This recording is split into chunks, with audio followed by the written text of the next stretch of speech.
ପୂର୍ବର କଥା କହିବା ସଂସ୍କୃତିରେ ନାରୀ ହେଉଛି ନାରୀର ସ୍ଥାନ ହେଉଛି ଏକ ସ୍ୱତନ୍ତ୍ର ନାରୀକୁ ସମ୍ମାନ ଦିଆଯାଏ କିନ୍ତୁ ବର୍ତ୍ତମାନ ପାଠ ପଢ଼ିବାର ସୁଯୋଗ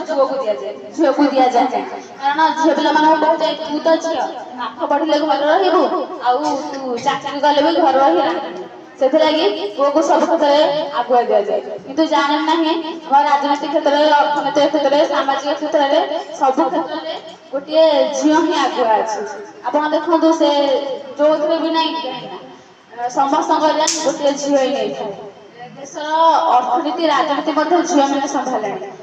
ଆପଣମାନେ ନିଜ ଅନୁଧ୍ୟାନ କରୁଥିବେ ଘରେ ସମସ୍ତଙ୍କ ଅଧିକାଂଶ ଘରେ ମାନେ ଘର ଚାବିକାଠି ଗୋଟେ ମାଆଙ୍କ ହାତରେ ଥାଏ କାରଣ ଗୋଟେ ନାରୀ ହିଁ ମାନେ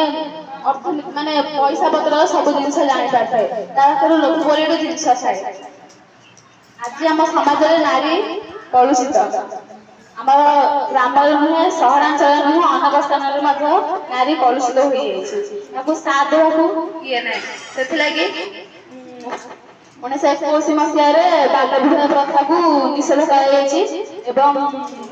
ଝିଅମାନଙ୍କୁ ଆଉ ପୁଅମାନଙ୍କୁ ସଠିକ ବୟସରେ ବାହା କରିବାକୁ ଦିଆଯାଇଛି। ଆଜିର ଉଦ୍ଦେଶ୍ୟ ହେଉଛି ଆମ ସମସ୍ତେ ଆଉ କହୁଛନ୍ତି ନା ଆଜିର ଆସନ୍ତାକାଲି